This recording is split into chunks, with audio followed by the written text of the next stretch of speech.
Hello good afternoon class +2 again good afternoon.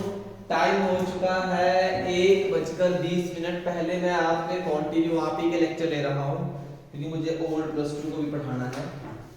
Economics का topic आपके सामने बना हुआ है।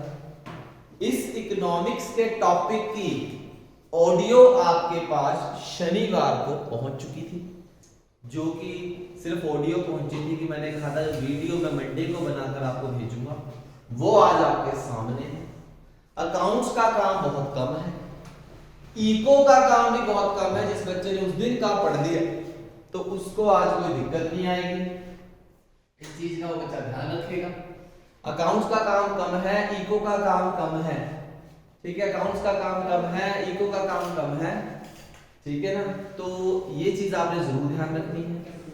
बिजनेस के लेक्चर की ऑडियो आएगी, बड़े ध्यान से सुनना, बहुत इंपॉर्टेंट चैप्टर वो भी रिकॉर्ड करके आपसे भेजेंगे आपको। तो चलते हैं, सामने टॉपिक बना हुआ है, वही सेम टॉपिक बना हुआ है जो आपको डिस्कस किया गया था ऑडियो में। ऑडियो के साथ हमने आपको एक फ्लो चार्ट भी भेजा और मैंने कहा था कि वो फ्लो चार्ट आप कॉपी में बनाइएगा और कॉपी में बना के फिर हम उसके साथ वीडियो शुरू करेंगे। बच्चों ने बनाना ही बनाना है, क्योंकि जब तक आप उसको बनाएंगे नहीं तब तक आपको समझ नहीं आएगा हम कर क्या रहे हैं। तो प्लीज सामने आइए। Control of money supply lecture number 2 है इस चैप्टर का। पहले लेक्चर में हमने सेंट्रल बैंक का मीनिंग और उसके फंक्शंस बताए थे। सेकंड लेक्चर में आपको ऑडियो में अभी तक आपको इसके बारे में बताया था और क्वांटिटेटिव सेंट्रल बैंक और कमर्शियल बैंक के डिफरेंस के बारे में बताया था, ठीक है जी। तीसरा एक लेक्चर और हो सकता है, वो है इसका मनी क्रेडिट क्रिएशन। जो मैंने कहा था वो मैं आपको फेस टू फेस करवाऊंगा। ये चैप्टर हमारा आज ओवर हो जाएगा, बहुत इंपॉर्टेंट चैप्टर है। और इसके बाद हम इंडियन इकोनॉमी के चैप्टर करेंगे 2-3, वो जरूरी है टॉपिक बुक करनी, उसको हम छेड़ेंगे थोड़ा सा। सामने देखिए, बोर्ड देखिए, बना है कंट्रोल ऑफ मनी सप्लाई। दो मेथड बने हैं, एक क्वांटिटेटिव और एक बना है क्वालिटेटिव। क्वांटिटेटिव काउंटिंग टर्म्स होती है, क्वांटिटेटिव क्वांटिटेटिव मतलब क्वालिटी जो काउंट की जाती है टर्म, या रेशो होगी या कोई रेट होगा, मल्टीप्लाई कुछ तो होगा। एक होता है क्वालिटेटिव, क्वालिटी की बात हो रही है। किसकी बात हो रही है? क्वालिटी। क्वालिटी में कोई रेशो नहीं होती, एक मार्जिन होता है प्लस माइनस, कुछ रेशो या रेट नहीं होता। तो इसके दो मेथड हैं। जो क्वांटिटेटिव है इसको ओवरऑल कंट्रोल मनी सप्लाई के लिए यूज किया जाता है। ये पूरे इंडिया की अगर मनी सप्लाई को चेक करना है उसके लिए जो मेजरमेंट होगा वो आपका क्वांटिटेटिव होगा। और सिलेक्टेड सेक्टर के लिए अगर लोन अप्लाई करना है या पैसा फ्लो करना है उसके लिए है क्वालिटेटिव मेथड, कि सिर्फ एग्रीकल्चर को लोन देना है जी, क्वालिटी मेथड यूज होगा। होम लोन, सिर्फ होम लोन महंगा करना है, क्वालिटी मेथड होगा। सारे लोन महंगे करने हैं जी, तो क्वांटिटी मेथड होगा, ठीक है जी। मैंने स्पेशली लिख के दिया, आपने जहां कॉपी में फ्लो चार्ट बनाया जरूर लिख लेना कि क्वांटिटेटिव ओवरऑल कंट्रोल करता है और क्वालिटेटिव सिर्फ सिलेक्टेड कंट्रोल करता है, सिलेक्टेड सेक्टर को कंट्रोल करता है सिर्फ। ये बुक में आपको अंडरलाइन करवाया था, बुक में नहीं सॉरी, आपको जो मैंने डेफिनेशन भेजी थी, फ्लो चार्ट मैंने भेजा था, उसके अंदर मैंने स्पेशली आपको कहा था कॉपी में लिख लेना, स्पेशली आपको अंडरलाइन करके वो चीज दी गई है, तो आपने वो जरूर ध्यान रखनी है। देन बात शुरू करते हैं। टाइम क्यों वेस्ट करें हम, 1:25 हो गए हैं, तो आगे बात शुरू करते हैं। आपका टॉपिक क्वांटिटेटिव और क्वालिटेटिव, ये दोनों चीजें, ये दो इंस्ट्रूमेंट है आरबीआई के हाथ में, रिजर्व बैंक ऑफ इंडिया के हाथ में, जो कि पूरे इंडिया की सप्लाई और डिमांड को मैनेज कर सकते हैं। इन मेथड से ही, बोर्ड पे ध्यान दीजिए, जो ये मेथड लिखे हैं 1 2 3 4 5 6 7 8 9 या 10 जो ये मेथड लिखे हैं, इन्हीं मेथड से आरबीआई बैंक, हमारे इंडिया का सेंट्रल बैंक जो 1935 में आया था, वो पूरे इंडिया की सप्लाई को, पूरे इंडिया की सप्लाई की मनी की सप्लाई को, मनी की डिमांड को कम या ज्यादा कर सकते हैं। किस तरीके से? इन नो मेथड के तरीके से। इन ये डायरेक्ट पब्लिक से तो डील करते नहीं, ये डील किससे करते हैं? कमर्शियल बैंकों से डील करते हैं। किससे डील करते हैं? कि अगर ये कमर्शियल बैंकों को लोन कम देंगे तो ऑटोमेटिकली जनता के पास भी, पब्लिक के पास भी लोन क्या पहुंचेगा? कम पहुंचेगा। तो उसकी मनी की सप्लाई कम हो जाएगी। अगर ये कमर्शियल बैंकों को लोन ज्यादा देंगे तो ऑटोमेटिकली कमर्शियल बैंकों पे लोन ज्यादा पहुंचेगा, तो लोगों के पास भी लोन क्या पहुंचेगा, ज्यादा पहुंचेगा। ये इंक्रीज डिक्रीज की रेशियोज है, ये इंक्रीज डिक्रीज हमने आपको अलग से जरूर सिखाना है, उसके लिए आपका मेरे पास होना बहुत ज्यादा जरूरी है। ओके, तो इस चीज का आपने जरूर ध्यान रखना है। अब हम चलते हैं दो टॉपिक, क्वांटिटेटिव और एक कौन सा है आपका क्वालिटेटिव। एक क्वांटिटेटिव है और एक आपका क्वालिटेटिव है। बात करते हैं पहले क्वांटिटेटिव की। क्वालिटेटिव मेथड्स वो आपको मैंने बुक कॉपी में भी लिख के दिया था, ये आपका देखिए फ्लो चार्ट मेरे पास पड़ा है, ये फ्लो चार्ट मैंने वो बना के दिया था कॉपी में, इसमें लिखा हुआ भी है quantitative method are the those instrument of credit control which focus on overall control. Overall control word लिख के दिया, overall control supply of money, कि सारे के सारे ओवरऑल कंट्रोल, सारा कंट्रोल इनके हाथ में होता है। और बारी आती है qualitative. Qualitative instrument are those instrument of credit control which focus on selected sector of economy. किसके लिए होते हैं ये? सिर्फ सिलेक्टेड सेक्टर के लिए होते हैं।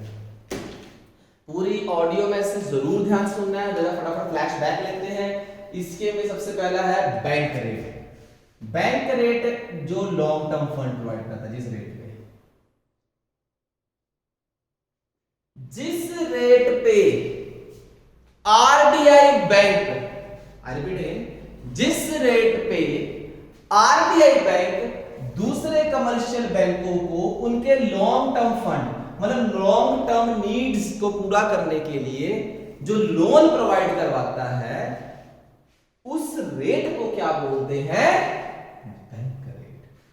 Bank rate is those rate which provide by central bank to commercial bank to satisfied long term needs, कि कमर्शियल बैंकों को अपनी लॉन्ग टर्म नीड्स को पूरा करने के लिए जिस रेट पे आरबीआई से लोन मिलता है, उस रेट का नाम क्या है?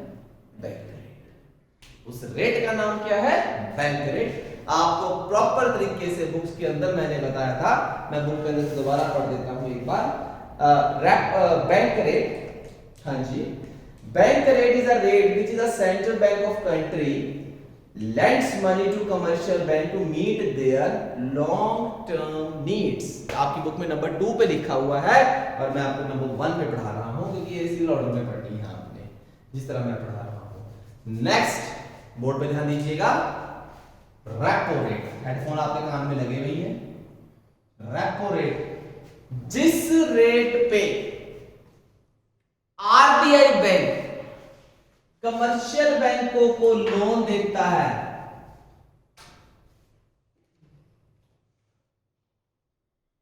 शॉर्ट टर्म नीड्स को पूरा करने के लिए। कौन सी नीड्स को पूरा करने के लिए? लॉन्ग टर्म नीड्स को पूरा करने के लिए जिस रेट पे लोन दिया जाता है उसका नाम है bank rate. Short term needs को पूरा करने के लिए जिस रेट पे in the case of emergency period में लोन दिया जाएगा, कोई किसको? कमर्शियल बैंकों को। कौन देगा? आरबीआई देगा। उस रेट का नाम क्या है? Repo rate. लॉन्ग टर्म के लिए अगर आरबीआई बैंक लोन देता है उसका क्या नाम है? Bank rate. शॉर्ट टर्म के लिए अगर आरबीआई बैंक कमर्शियल बैंकों को लोन प्रोवाइड करवाता है उसका नाम क्या है? Repo rate. अब बिल्कुल उल्टा, रिवर्स रेपो रेट। कौन सा रेट? अब ड्यू टू कोविड-19, मैंने कल भी आपको ऑडियो में मैसेज दिया है कि कोरोना के चक्कर में, अभी तो चले फिलहाल, अब तो लॉकडाउन लगा नहीं, जो अब लॉकडाउन लगा उसको लॉकडाउन नहीं बोलते हम, है ना। जो लॉकडाउन पहले लगा था वो लॉकडाउन था, जो पिछले साल लगा था कि सब कुछ बंद, टोटली बंद था, तो उसको लॉकडाउन बोलते हैं, वो था असली लॉकडाउन। तो जब कोरोना का लॉकडाउन लगा था तो सारे बैंक में बिजनेस नहीं चलेंगे तो लोन कहां से यूज होगा? बिजनेस बंद, पैसा बंद, तो बिजनेसेस को लोन की जरूरत पड़ी नहीं क्योंकि बिजनेस बंद थे। तो लोग कमर्शियल बैंकों के पास बहुत सारा पैसा इकट्ठा हो गया। क्यों? क्योंकि वो पैसा वो किस लिए यूज करते थे? आरबीआई कमर्शियल बैंक किस लिए यूज करते थे? पब्लिक को लोन देने के लिए। लेकिन पब्लिक ने लोन लिया नहीं, क्योंकि उनके बिजनेस ही बंद थे। तो कमर्शियल बैंकों के पास बहुत सारा पैसा इकट्ठा हो गया। उस पैसे को दोबारा से उन्होंने देखा कि यार हमें पब्लिक से तो लोन मिल नहीं, पब्लिक से तो इंटरेस्ट मिल नहीं रहा लोन के चक्कर में, क्योंकि हमारा लोन नहीं जाएगा तो इंटरेस्ट कहां से आएगा, क्यों ना यही पैसा आरबीआई के पास रख दिया जाए। पार्क देयर सरप्लस वर्ड आएगा, क्यों ना ये पैसा आरबीआई के पास रख दिया जाए ताकि हमें कुछ तो इंटरेस्ट मिले इस कोविड के सिचुएशन में। तो यही चीज रिवर्स रेपो रेट, जिस रेट पे कमर्शियल बैंक अपने फालतू पैसे को, सरप्लस को कहां रखते हैं, आरबीआई के पास रखते हैं, उस रेट का नाम क्या है, रिवर्स रेपो रेट। अगर कमर्शियल बैंकों को आरबीआई लोन देगा शॉर्ट टर्म के लिए, वो कौन सा है, रेपो रेट। अगर कमर्शियल बैंक ही लोन दे देंगे, उल्टा उल्टा कर देंगे, किसको देंगे लोन, आरबीआई को, उस रेट का नाम क्या है, रिवर्स रेपो रेट। और इन तीनों rate, bank rate, repo rate, reverse repo rate, इन तीनों रेट को थ्री पॉलिसी रेट बोलते हैं। कौन सा रेट बोलते हैं, थ्री पॉलिसी रेट। आपकी बुक में भी है, कल वॉइस मैसेज में बताया था, और आपके सामने बोर्ड पे भी ये लिखा हुआ है। Okay, next, open market operation लिख देते हैं इसके सामने, cell purchase security.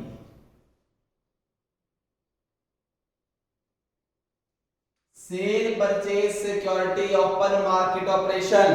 Open market operation एक ऐसा ऑपरेशन होता है जिसमें हमारे इंडिया का रिजर्व बैंक ऑफ इंडिया, जो हमारा बैंक है, हमारे इंडिया का जो आरबीआई है, वो कमर्शियल बैंकों की सिक्योरिटीज को खरीदता और बेचता है। अगर आरबीआई बैंक चाहता है कि कमर्शियल बैंकों से पैसा वापस लेना है, क्योंकि वो फालतू में पब्लिक को बांट रहे हैं, अननेसेसरी वेस्ट हो रहा है पैसा, उसकी सप्लाई ज्यादा होगी, डिमांड कम हो गई, तो आरबीआई बैंक कैसे खींचता है उनसे, उनको सिक्योरिटी सस्ते में सेल कर देता है। अगर सेल करेगा, सिक्योरिटी चली गई कमर्शियल बैंकों के पास, और पैसा कहां आ गया, आरबीआई के पास, पैसा खींच लिया। जब कमर्शियल बैंकों से पैसा खींच लिया, कमर्शियल बैंकों में पैसा कम हो गया। जब कमर्शियल बैंकों पे पैसा कम हो गया, तो पब्लिक के पास भी क्या हो गया, कम हो गया। ये चीज मैं सिखाऊंगा इंग्लिश जब आप पहुंचे मेरे पास आएंगे। अगर परचेज, अब मैं चाहता हूं कि पब्लिक तक पैसा पहुंचाना है, तो मैं कमर्शियल बैंकों को खरीद लूंगा उनसे सिक्योरिटीज। मैं आरबीआई बैंक हूं, आप कमर्शियल बैंक हो, आपकी मम्मी डैडी जनता है मान लो, तो मैं आपसे सिक्योरिटी को खरीद लेता हूं। सिक्योरिटी मेरे पास, पैसा कहां चला गया, आपके पास। जनता कौन है, पब्लिक कौन है, आपकी मम्मी डैडी। आपके पास पैसा आएगा तो आपकी मम्मी डैडी को भी क्या मिलेगा, आपसे लोन मिलेगा। सही बात है। तो ओपन मार्केट ऑपरेशन एक ऐसा ऑपरेशन होता है जिसमें हमारे इंडिया का आरबीआई बैंक सिक्योरिटीज को सेल और परचेज करता है। जहां जहां तक मैंने ऑडियो मैसेज में कहा था वहां तक अंडरलाइन कर लेना, क्योंकि आगे का इंग्लिश डिग्रीज जब हम यहां होंगे हम फिर करेंगे, मैं बार बार डेली बोल रहा हूं आपको। And then CRR, cash reserve ratio, ये पहले पढ़ाई थी हमने, ये मनी चैप्टर पढ़ा चुके हैं हम आपको। जो पैसा नहीं, इसी फंक्शंस में पढ़ाई शायद आपको सेंट्रल बैंक के, जो पैसा दूसरे बैंकों को अपने टोटल डिपॉजिट का कुछ परसेंट आरबीआई के पास रखना पड़ता है एज अ गारंटी, क्योंकि सारे बैंक किससे बने हैं, आरबीआई से बने हैं। तो आरबीआई बैंकों के पास कुछ पैसा एज अ सिक्योरिटी उनको रखना पड़ता है। अपने टोटल डिपॉजिट का जो परसेंट उन्हें आरबीआई के पास रखना पड़ता है, उस परसेंटेज का नाम क्या है, सीआरआर। उस परसेंटेज का नाम क्या है, जो पैसा दूसरे बैंकों को अपने टोटल डिपॉजिट का जितना परसेंट आरबीआई के पास रखना पड़ता है, उसे हम क्या बोलते हैं, CRR, cash reserve ratio. Cash reserve ratio, cash reserve ratio. जो पैसा दूसरे बैंकों को अपने टोटल डिपॉजिट का खुद के पास रखना पड़ता है एज अ गारंटी, उसे हम क्या बोलते हैं, एसएलआर, स्टैट्यूटरी लिक्विडिटी रेशियो। जो पैसा दूसरे बैंकों को अपने टोटल डिपॉजिट का आरबीआई के पास रखना पड़ता है, उसको क्या नाम देंगे? CRR. C for central, C for cash, central bank, cash वहां रखना है, याद रहेगा। एसएलआर स्टैट्यूटरी, जो पैसा दूसरे बैंकों को अपने टोटल डिपॉजिट का खुद के पास रखना पड़ता है, कहां रखना पड़ता है? खुद के पास रखना पड़ता है, उसे हम क्या बोलते हैं? Statutory liquidity ratio. क्या बोलते हैं? Statutory liquidity ratio. ये टू पॉलिसी रेट बोलते हैं इसे, हम क्या बोलते हैं इसे? टू पॉलिसी रेट आता है, ये दो पॉलिसी रेट इसके बीच में आते हैं। आपको पूरा क्लियर हो जाएगा जैसे जैसे आप वॉइस मेसेज को पढ़ेंगे। I repeat it. फिर बारी आती है क्वालिटेटिव। क्वालिटेटिव मेथड वो होते हैं जो सिलेक्टेड सेक्टर्स के लिए होते हैं, सबके लिए नहीं होते, सिर्फ सिलेक्टेड सेक्टर के लिए होते हैं। ये बात अंडरलाइन करके दिमाग में सेट कर लो। पहला आता है मार्जिनल रिक्वायरमेंट ऑफ लोन। अगर मैंने वॉइस मैसेज में बताया था कि अगर 100 रुपए का लोन लेना है तो आपको आज 120 की सिक्योरिटी रखनी पड़ती है। कितनी रखनी पड़ती है? 120 की। तो जो सिक्योरिटी 20 रुपए की फालतू रखनी पड़ी उसको क्या बोलते हैं? Marginal requirement. जब भी आप बैंक से लोन लेते हो ना, बैंक अगर आपके घर की वैल्यू 2 लाख रुपए है तो बैंक आपको 2 लाख का लोन नहीं देता, बैंक सिर्फ 80% तक लोन देता है। 2 लाख का 80% कितना होता है? 160। यानी कि आपको 2 लाख रुपए का 80%, 1,60,000, 1,60,000 तक का लोन अप्रूव होगा। तो जो बीच का 40,000 का मार्जिन है उसे हम क्या बोलते हैं? Marginal requirement of loan.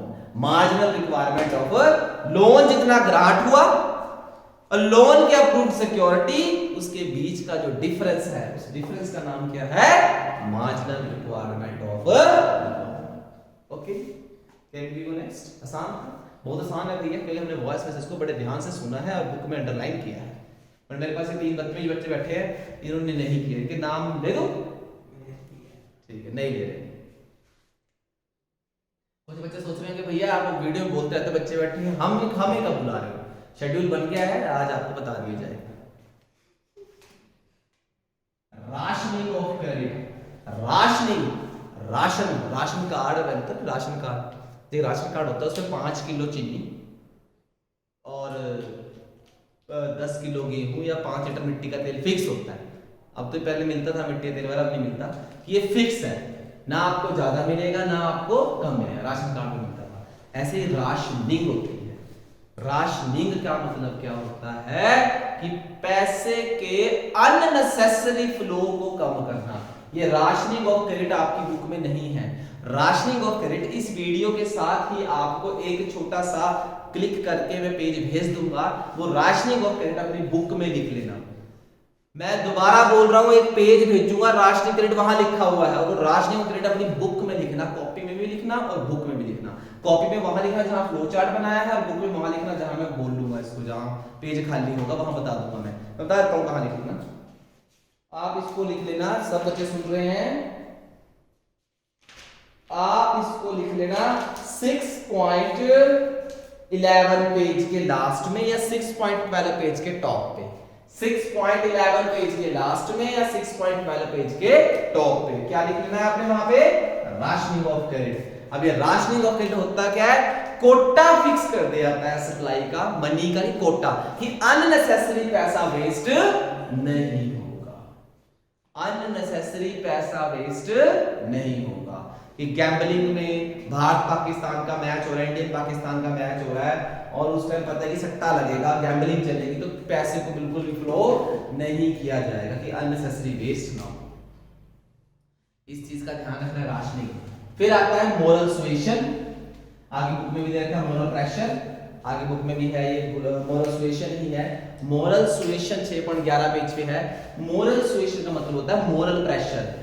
RBI pressure डाल के अपनी गाइडलाइंस के अकॉर्डिंग काम करवाता है। अब ड्यू टू कोविड-19 अब आरबीआई ने प्रेशर डाला है बैंकों पे भी, तुमने आज 2 बजे तक जनता के साथ रहना है, फिर 2 से 5 बजे तक अपना काम करना है, और जनता से पोलाइटली बात करनी है, उनको बिल्कुल भी दिक्कत नहीं होनी चाहिए, और पैसा फ्लो करो, इकोनॉमिक रेट को बढ़ाए रखना है, जीडीपी बढ़नी चाहिए, अगर कोई बैंक आरबीआई के गाइडलाइंस के अकॉर्डिंग काम नहीं करता तो उसका लाइसेंस कैंसल कर दिया जाता है। क्या कर दिया जाता है? कैंसल कर दिया जाता है। तो इसीलिए जरूरत है कि आरबीआई की बनाई गई पॉलिसी के अकॉर्डिंग क्या किया जाए, काम किया जाए। ये चीज आपने जरूर ध्यान रखनी है। This is a topic is a moral suasion. क्या बोलते हैं इसे? Moral suasion. इस चीज का आपने जरूर ध्यान रखना है। एक आपकी बुक में और है, मैं यहां पे लिख देता हूं, उसका नाम है सिलेक्टिव है, हाँ, selective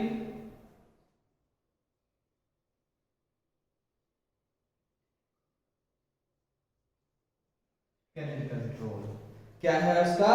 selected credit control. Selective credit control का मतलब क्या होता है कि जो आरबीआई बैंक है वो सिलेक्टिव सेक्टर पे कंट्रोल करता है।